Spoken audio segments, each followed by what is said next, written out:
Putus hubungan itu bukan akhir dari cerita, tapi seringkali awal dari rasa penyesalan yang menghantui. Pernahkah kamu merasa menyesal setelah mengakhiri hubungan yang dulu kamu pikir tidak ada harapan? Kalau iya, video ini buat kamu. Kita akan membahas beberapa fakta yang sangat jarang orang tahu tentang penyesalan setelah putus. Tonton video ini hingga akhir, karena kamu mungkin akan terkejut. Selamat datang di Psikopedia, di mana kita bisa saling berbagi pengalaman hidup agar hidup kita bisa lebih bahagia dari hari ini. Sebelum kita lanjut ke dalam materinya, mari kita seruput kopi terlebih dahulu. Oke, let's go.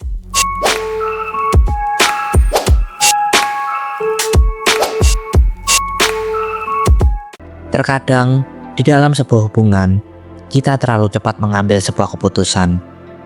Karena mungkin sudah terlalu jenuh dengan orang yang selalu ada di samping kita. Namun, setelah mengakhiri hubungan, kita terkadang menyesalinya. Berikut ini beberapa fakta yang membuat kita menyesal. Pertama, penyesalan datang setelah putus. Kenapa bisa begitu? Setelah putus dengan pasangan, kenangan-kenangan indah mulai muncul lagi. Hal itu disebabkan karena ketika hubungan berakhir, emosi negatif seperti marah, kecewa atau sakit hati biasanya mengambil alih karena intensitas rasa sakit itu masih segar. Hal itu disebabkan karena ketika hubungan berakhir, emosi negatif seperti marah, kecewa atau sakit hati biasanya mengambil alih karena intensitas rasa sakit itu masih segar.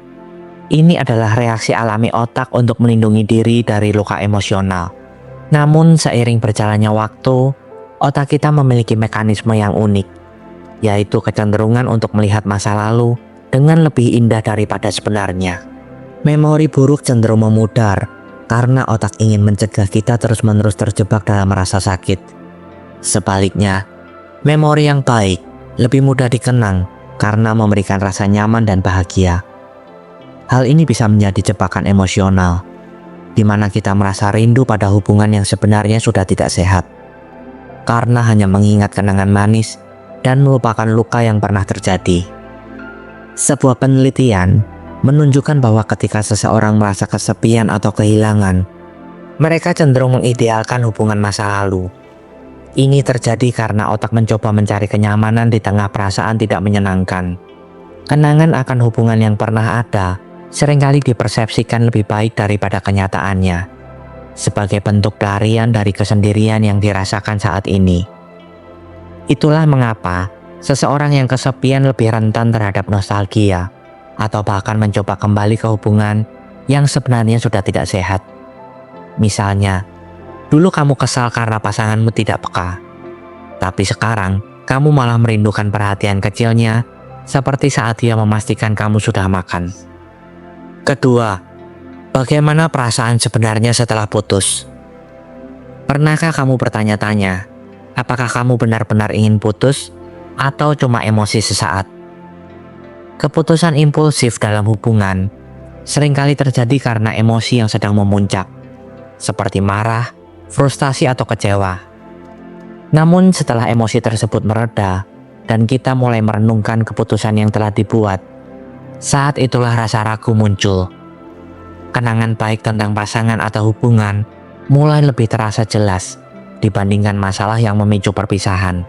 Ini bisa memunculkan pertanyaan seperti, apakah aku terlalu cepat mengambil keputusan? Atau apakah masih ada yang bisa diperbaiki? Proses ini menunjukkan pentingnya memberi waktu untuk menenangkan diri sebelum membuat keputusan yang besar, terutama di dalam sebuah hubungan. Dengan begitu, kita dapat berpikir lebih jernih dan menghindari penyesalan di kemudian hari. Tanda-tanda penyesalan setelah mengakhiri hubungan seringkali terlihat dari perilaku yang didorong oleh rasa kehilangan dan kerinduan. Salah satu yang paling umum adalah stalking media sosialnya. Ini terjadi karena kamu ingin tahu tentang kehidupannya sekarang. Mencari tahu apakah dia merindukanmu atau hanya ingin memastikan bahwa keputusanmu benar.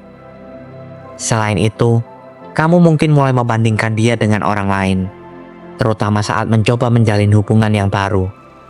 Tanpa disadari, kamu mencari kualitas yang dia miliki pada orang lain, yang seringkali membuat hubungan baru terasa kurang memuaskan.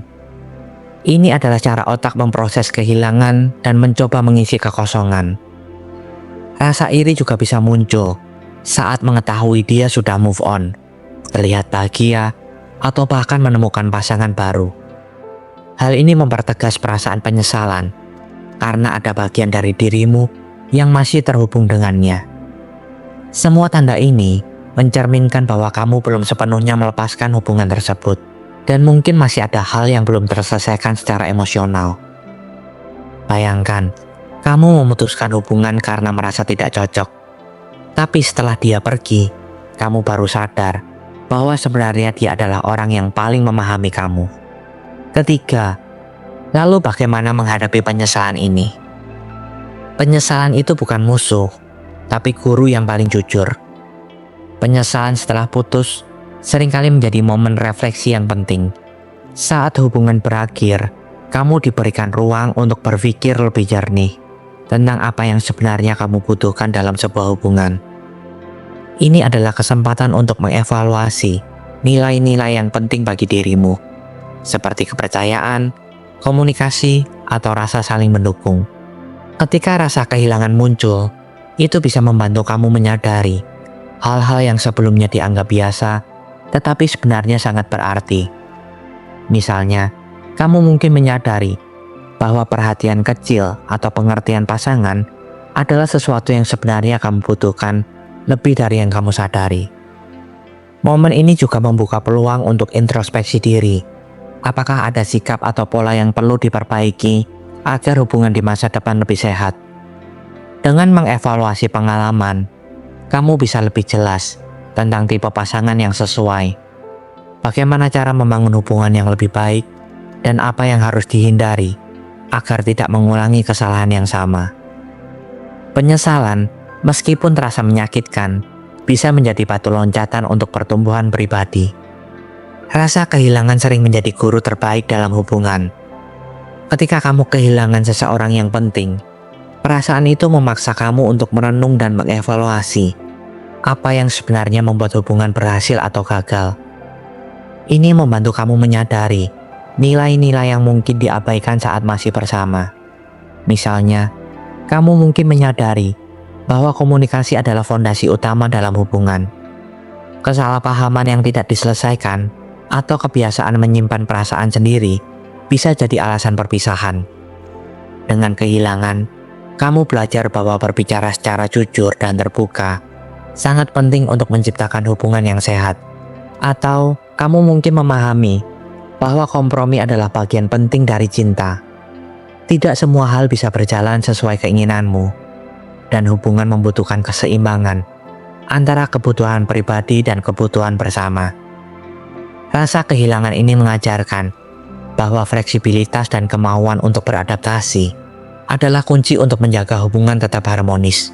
Pelajaran-pelajaran ini, meskipun diperoleh dengan cara yang menyakitkan, dapat membantu kamu tumbuh menjadi pribadi yang lebih dewasa, sehingga bisa membantumu untuk membangun hubungan yang lebih baik di masa depan.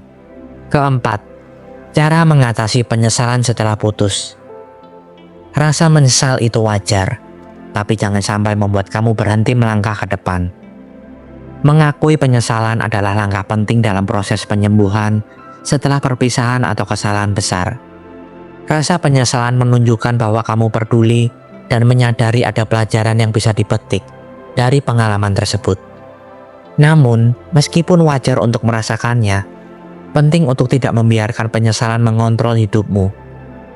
Ketika kamu terus-menerus tenggelam dalam penyesalan, itu bisa menghambat perkembangan diri dan mencegahmu bergerak maju. Rasa menyesal yang berlarut-larut bisa memperburuk perasaan negatif dan menciptakan pola pikir yang tidak sehat, seperti merasa terjebak dalam masa lalu atau meragukan keputusan yang sudah diambil. Yang lebih penting adalah menerima penyesalan tersebut sebagai bagian dari pengalaman hidup, lalu belajar darinya. Jangan biarkan rasa ini menghalangi langkahmu ke depan. Fokuskan energi untuk memperbaiki diri, memperbaiki kesalahan, atau merencanakan bagaimana agar tidak mengulangi hal yang sama di masa depan. Dengan cara ini, penyesalan bukan lagi sesuatu yang merugikan, tetapi menjadi pelajaran berharga untuk tumbuh menjadi lebih baik. Move on lah dengan bijak. Ini berarti memberikan diri kesempatan untuk sembuh dan berkembang setelah hubungan berakhir, tanpa terburu-buru atau merasa terpaksa. Ini bukan hanya soal melupakan orang yang telah pergi, tetapi lebih kepada membangun kembali kehidupanmu dengan fokus pada diri sendiri dan kebahagiaan pribadi. Jadi, buat kamu yang sedang menyesal setelah putus, ingatlah bahwa ini adalah bagian dari perjalanan hidup. Penyesalan itu wajar, tapi jangan biarkan itu menghambat kebahagiaanmu di masa depan. Kalau kamu merasa video ini bermanfaat, jangan lupa like, komen, dan share ke teman-temanmu. Sampai jumpa di video berikutnya dan tetap kuat ya. Terima kasih sudah mendengarkan video kali ini hingga akhir. Jika kalian ingin berbagi pengalaman hidup kalian, dan mungkin hanya sekedar berkeluh kesah tentang kehidupan, kalian bisa komen di bawah video ini. Dan saya akan dengan senang hati menjadi pendengar dan rumah bagi kalian yang membutuhkan seseorang untuk mensupport kalian. Dan sertakan hashtag "Saya ingin hidup lebih bahagia" di setiap komen kalian. Sampai bertemu di video selanjutnya. Tuhan memberkati.